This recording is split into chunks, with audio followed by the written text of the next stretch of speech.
예, 드디어 바울이 로마로 가는 길에 올라섰습니다. 배로 이동하며 이탈리아로 가기로 결정이 되었습니다. 그렇지만 바울은 혼자 가는 것이 아니었습니다. 백부장 율리오라고 하는 사람에게 바울을 맡겼거든요. 그런데 그때 함께 갔던 사람들이 있습니다. 1절과 2절에 보면 바울과 또 다른 제수들 몇 사람이 있었다, 이렇게 기록하고요. 뿐만 아니라 2절 하반절에 보면 마게도냐의 데살로니가 사람 아리스타고도 함께 하니라, 이렇게 기록했습니다. 그리고 오늘 1절에 보면 우리가 라고 써 있거든요. 사도행전은 누가가 기록했는데, 그러면 누가도 같이 갔고, 그 다음에 바울도 갔고, 다른 죄수 몇 사람도 같이 갔고, 오늘 본문에 아리스타고도 같이 갔습니다. 그러니까 여러 명이 함께 갔는데 백부장에게 맡겼습니다. 물론 백부장 혼자 가지는 않았겠죠. 백부장과 더불어서 군인사 몇 명이 함께 같이 갔을 것입니다. 그래서 여러 사람들이 함께 가는데, 이들이 이탈리아로 가는 길이 요즘처럼 뭐 대한항공을 타고 아시아나를 타고 국적기로 그냥 한 번에 가는 게 아니라 몇 번을 걸쳐서 가야 되는 상황이었습니다. 그래서 이제 배를 갈아타고 또 배를 갈아타고 해야 되는 상황인데, 여건이 좋지를 않았습니다. 결정은 나서 가긴 가야 되는데 가는 길이 만만치 않았습니다. 바울이 가고자 했던 로마행이었습니다. 그러나 순탄한 여정이 아니었음을 오늘 짧지만 12절에 12절 동안에 나와 있는 말씀을 보면 좀 어렵게 가게 되었다라고 하는 것을 알 수 있습니다. 외적인 조건은 그다지 좋지는 않았습니다. 그렇지만 변하지 않았던 것은 바울에게 있어서 하나님이 그를 위로하려고 이렇게 일행들이 함께 가게 하셨다라고 하는 것입니다. 사람이 함께 동행할 수 있다라고 하는 것만큼 큰 위로는 없는 것 같습니다. 그러니까 누군가를 만날 수 있고 그들과 교제할 수 있다라고 하는 것처럼 행복한 일은 없는 것 같습니다. 오늘 바울은 누가와 더불어 그리고 아리스토고와 함께 그렇게 로마로 가는, 사실은 죄수로의 몸으로 가는 건데 그와 동행할 수 있는 사람들이 있다는 것은 특혜입니다. 더군다나 이렇게 거의 자유한 몸으로 함께 갈 수 있었다라고 하는 것을 생각해 보면 그것은 특별한 케이스다라고 볼 수 있는 것이, 그래도 바울이 로마 시민권을 가지고 있었기 때문입니다. 시민권을 가지고 있는 사람이었기 때문에 함부로 대하지 않습니다. 지금도 여전히 마찬가지로 판문점 넘어간 미군 병사 있잖아요. 그 사람은 사실은 어떻게 보면 아주 온전한 사람은 아닌 것 같아요. 근데도 불구하고 미군이기 때문에 돈을 써서라도 살려내겠다, 그런 의지를 미국에서는 합니다. 본인이 결정해서 넘어간 건데도 불구하고 미국인이니까 우리가 그를 다시 데려오겠다라고 하는 말을 하는데, 간제로 꽤 됐잖아요.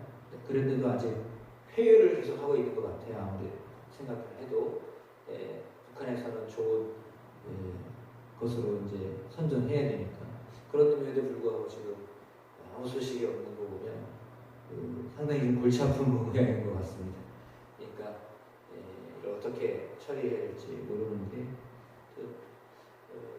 시민권자라고 하는 것은 참 특별한 보호를 받을 수 있는 특권이 있는 거죠. 그렇게 생각하면 우리는 특별한 사람들이잖아요. 서울특별시에 살진 않지만 충남에 살지만 충남이라기 때문에 특별한 게 아니라 하늘 시민이기 때문에 특별한 겁니다. 그러니까 이 땅을 살면서 어떤 사람이냐, 어디에 사는 사람이냐, 어느 나라 출신이냐라는 것 때문에 특별한 보호를 받는데, 하나님의 나라의 사람이라고 한다면 하나님은 천사도 붙여주시고 사람도 붙여주셔서 그가 신앙생활을 함에 있어서 어렵지 않게, 물론 어려워도 그 어려움을 이길 수 있도록 도우시는 하나님이십니다. 그러니까 바울의 경우에는 사실 죄가 있다고 해서 가지만, 사실상 어제 본문에도 나와 있는 것처럼 본국 왕도 저 사람 사형에 처할 만한 사람 아닌데 죄가 그다지 없어 보이는데 왜 로마를 선택했대? 이 말을 할 정도였으니까, 특별히 죄가 없다는 것은 뭐 다 알고 있는 사실입니다. 그러니까 이 사람이 어떤 해코지할 사람이 아니다라는 것을 너무 잘 알고 있었기 때문에 오늘 함께 동행했던 그를 이제 끌고 갔던 로마의 책임자 백부장 율리오는 바울에게 상당한 친절을 베풀었습니다. 그러니까 어디에 머물러도 가서 또 다른 친구들, 그러니까 여기서 나와 있는 친구들이란 동역자들을 이야기하겠죠. 그러니까 곳곳에 있었던 동역자들도 만날 수 있도록 배려를 해줬어요. 그만큼 하나님이 외적인 환경 가운데서도 역사하셨고, 또 그로 하여금 로마를 가는 길을 선택함에 있어서 전혀 후회하지 않도록 하나님 그런 모든 조건들을 허락해 주셨음을 알 수 있습니다. 오늘 본문 이제 로마로 압송이 시작된 바울의 모습을 상세하게 기록하면서, 하지만 바울은 이야기합니다. 9절과 10절에 나와 있죠. 항해하기가 미태하기 때문에 바울은 그들에게 권면을 합니다. 내가 보니 이번 항해가 하물과 배만 아니라 우리 생명에도 타격과 많은 손해를 끼치리라.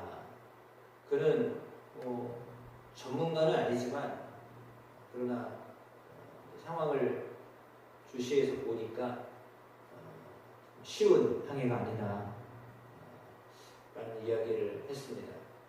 그 말 그대로 화물, 또 배, 또 많은 사람들의 생명이 위태해질 상황에 놓여있는 여정을 시작합니다. 좋은 길을 걸어가고 있습니다. 하나님 기뻐하시는 길을 걸어가고 있습니다. 그럼에도 불구하고요, 바울이 가는 여정이 만만치 않은 것이었습니다. 조건이 좋은 것 같음에도 불구하고 그렇게 좋지 않은 조건을 가야만 했던 것이다라고 하는 거죠. 그러니까 우리가 믿음을 가지고 출발해서 그 믿음을 완성하려고 하는데 하나님이 그 완성하는 과정이 그렇게 늘 좋은 길을 걷게 하시지는 않는다라는 겁니다. 하나님을 선택하고 하나님이 이끄시는 삶을 삶에도 불구하고 오늘 바울의 마지막 여정 역시 만만치 않은 여정을 가게 됩니다. 물론 앞으로 더 그런 어려운 일들이 있죠. 그러나 그런 어려운 일들 가운데서도 하나님이 함께 하셨다, 함께 하신다라고 하는 사실을 더 절실하게 경험하게 하십니다. 그러니까 고난이라고 하는 것은요, 어려움이라고 하는 것은요, 없으면 좋겠다 싶지만 사실은 그런 것을 통하여서 하나님이 함께 하신다라고 하는 것을 깨닫게 됩니다. 그러니까 그 로마행으로 가는 여정의 출발점에서 특별하게 그의 동역자들이 함께 했다는 것도 은혜이고요. 그리고 가면서 많은 어려움을 당하지만 그 어려움 속에서도 하나님이 역사하신다는 것을 경험하기 때문에 더 특별한 은혜가 있었습니다. 그러니까 주변에 누군가 있다라고 하는 것도 은혜이고요.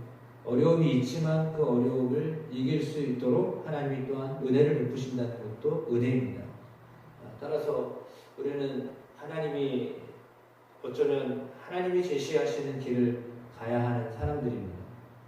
그러니까 내 계획으로 내가 원하는 길을 걸어가는 사람들이 아니라 하나님이 지시하시는 길로, 하나님이 이끄시는 길로 가야 하는 사람들입니다. 그때에도 여전히 하나님이 인도하신다라고 하는 믿음을 놓치지 말아야 합니다. 그러니까 왜 하나님은 이런 어려운 길로 우리를 인도하시는가? 왜 하나님 우리에게 괴로움을 경험하게 하시는가? 왜 하나님 우리에게 이런 아픔을 겪게 하시는가? 라고 생각할 수 있는데, 그럼에도 불구하고 그 가운데에 함께 하시는 하나님을 우리가 알게 하는 것입니다. 하나님은 우리가 평안하기를 원하십니다. 하나님 우리가 하나님과 함께하는 것 때문에 기뻐하기를 원하십니다.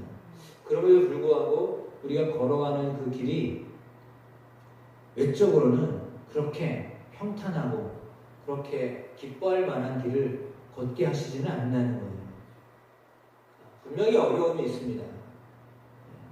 그러니까 예수님은 말씀하셨을 때 좁은 길이다, 착한 길이다 라고 말씀하셨습니다. 주님을 따르는 것이 쉬운 거 아니에요. 만만한 거 아니에요. 그럼에도 불구하고 그 어려운 길에 주님이 동행하신다라고 하는 사실입니다. 그것이 은혜입니다. 그래서 그 길을 다 통과하게 하시는 것. 그래서 우리에게 주어져 있는 과정, 주님께로 가는 과정이 있는데, 우리는 하나님 나라를 향하여서 가는 사람들인데, 그 하나님 나라를 만들어가거나 또 하나님 나라에 도착하기까지 우리의 길이 쉽지 않습니다. 그것을 알고 가야 됩니다.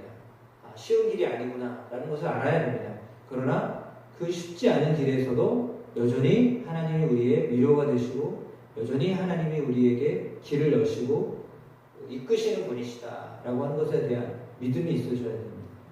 그러니까 아무리 어려운 상황이 놓였어도 지금도 여전히 하나님이 나와 손을 붙잡고 계시다 라는 사실을 놓치지 않고 살아가는 것, 그것이 믿음을 가지고 사는 사람들의 모습이어야 합니다.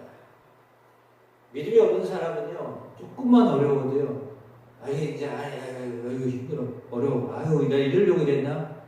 이게 뭐야? 이렇게 생각합니다. 믿음이 없다는 표시예요. 그만둘래 이제는. 나 보고 뭐 하지 마. 말도 하지 마.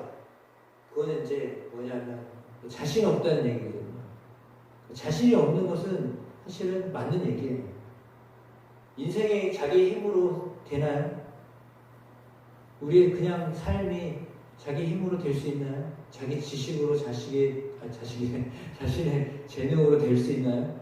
자기 실력으로만 될 수 있나요? 절대 그거 안 되는 거예요. 자기 힘으로 할 수 있다고 생각하는 것이 오만이에요.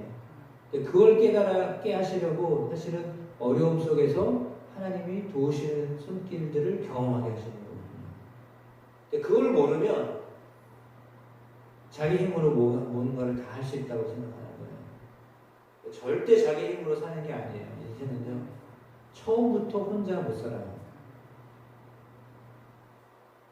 잘 살 수 있으면요, 태어나면서부터요, 그냥 걸어 다녀야죠. 인간처럼 나약하게 크는 사람이 크는 존재가 없어요. 갠신이 1년 돼야 걷고 막 이러는데, 동물들은 태어나면서부터 걷잖아요. 만물의 영장이라고 하는 인간은요, 걷기까지도 힘들어요. 사는 것 자체가 힘들어요. 삶 자체가 사실 힘든 거예요. 그럼에도 불구하고 도움을 받아 사는 거잖아요. 그것이 뭐 인간이 인간만을 의지하고 살아라고 하는 것이 아니라, 사람은 그렇게 사는 것 자체가 그냥 혼자 사는 게 아니라는 거예요. 함께 가는 거죠. 하나님이 동행하지 않으면 살 수 없는 것이 인간이에요. 만물 역시 마찬가지죠. 하나님 붙드시지 않으면 어떤 존재가 살 수 있겠어요?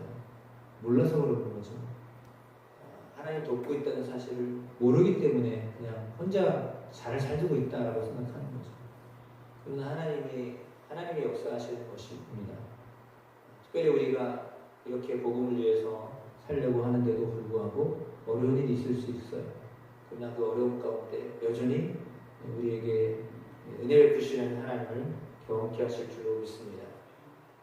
가지고 있는 모든 것을 버려야 되는 상황이 오기도 하거든요. 오늘 바울은 그거를 미리 알고 있었던 것 같습니다.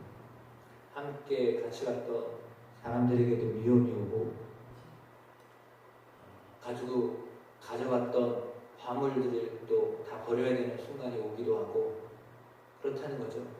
소유도 다 잊어버려야 되는 상황이 오기도 하고 그런 상황이 오기도 하잖아요. 그럼에도 불구하고 지켜주시는 하나님이십니다. 그 하나님을 온전히 신뢰함으로 믿음으로 살아가는 저와 여러분 모두가 다 되기를 주의 이름으로 축복합니다. 기도하겠습니다.